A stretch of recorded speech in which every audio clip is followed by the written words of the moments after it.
Bright and Avakari return to ISL. Hello বন্ধুরা, welcome to my channel ময়দা news 10। ময়দা news 10 এ আমাদের সকলকে স্বাগত জানাই। আজ কথা বলবো Bright Enobakhare return to ISL। সত্যি কি ব্রাইট অ্যান্ড আভাকারি আবার কি ফিরতে চলেছে হিরো ইন্ডিয়ান সুপার লিগে? তো ভিডিওটি স্কিপ না করে পুরো দেখো সমস্ত আপডেট পাওয়ার জন্য। ভিডিও যদি ভালো থাকে অবশ্যই একটা লাইক করো, কমেন্ট করো এবং বন্ধুদের মধ্যে প্রচুর পরিমাণে শেয়ার করো। চ্যানেল যদি নতুন থেকে অবশ্যই চ্যানেলটি সাবস্ক্রাইব করে পাশে থেকে বেল আইকনটি টিং করো। ইন্ডিয়ান ফুটবল, ওয়ার্ল্ড ফুটবল ও লোকাল ফুটবলে সমস্ত লোক আপডেট সবার আগে পেতে চল মধ্যে বেশি কিছু কথা বাড়াচ্ছি না, সরাসরি মেন টপিকে বা মেন আলোচনার দিকে যাওয়া যাক। প্রথমে আলোচনা করব পাঞ্জাব এফসিকে নিয়ে। পাঞ্জাব এফসিকে নিয়ে ব্রেক নিউজ বেরিয়ে এসছে। পাঞ্জাব এফসি এই মুহূর্তে তারা বেশ কিছু পরিবর্তন আনতে চলেছে নেক্সট মৌসুমের জন্য। সেক্ষেত্রে তারা টার্গেট করেছে ফর্মার কেরালা ব্লাস্টার এফসির স্ট্রাইকার ইভান কালিউজিনি। এই কালিউজিনিকে নিতে আগ্রহ প্রকাশ করছে পাঞ্জাব এফসি। বর্তমানে তিনি ইন্দোনেশিয়ান প্রিমিয়ার লিগের ক্লাব এফসি আলেকসান্দ্রিয়া হয়ে খেলছেন এবং তার চুক্তি এই মৌসুমে শেষ হচ্ছে। তাই পাঞ্জাব এফসি কথাবার্তা শুরু করছে এই ইভান কালিউজিনিকে নেবার জন্য।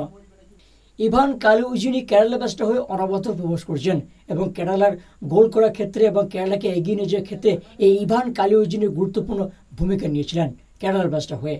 এই মুহূর্তে আপডেট বেরিয়েছে যে পাঞ্জাব এফসি নিয়ে কথাবার্তা শুরু করছে ইভান কালিউজিনিকে দলে ফেরাতে।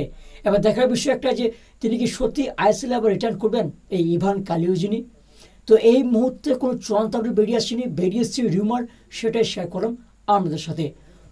পরবর্তী আপডেট সেই Nigerian forward Bright Enobakhare. Bright Enobakhare আবার ফিরতে চলেছে আইএসএলে। সত্যি কি আইএসএলে ফিরবেন এই ব্রাইট অ্যান্ড আভাকারি? একটা সময় ইস্ট বেঙ্গল এফসির তুরুপে তাস ছিলেন এই ব্রাইট অ্যান্ড আভাকারি। দুর্দান্ত স্কিল, ড্রিবলিং অসাধারণ। সমর্থকদের মনে জায়গা করে নিয়েছিলেন এই ব্রাইট অ্যান্ড আভাকারি। এবার সেই ব্রাইটকে নেওয়ার জন্য আইএসএলের 4টি দল কিন্তু ইন্টারেস্ট প্রকাশ করছে।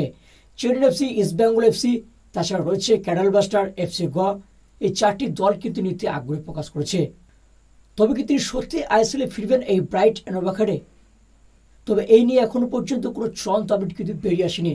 তবে বর্তমানে ব্রাইট অ্যান্ড আভাকারি উইদাউট ক্লাবে আছেন, সেক্ষেত্রে হয়তো তিনি আইএসএল রিটার্ন করতে পারেন। তবে এই নিয়ে এখনো চূড়ান্ত কোনো আপডেট বেরিয়ে আসেনি। বেরিয়ে এলে অবশ্যই আমার সাথে শেয়ার করব। তো ময়দান 10 নিউজ আপডেট এইটুকু থাক। পরবর্তী কোনো আপডেট বেরিয়ে অবশ্যই শেয়ার করছি। তো ভিডিওটাকে শেষ করছি, দেখা হবে পরের এপিসোডে। ততক্ষণ জন্য ভালো থাকবেন, সুস্থ থাকবেন। Bye bye.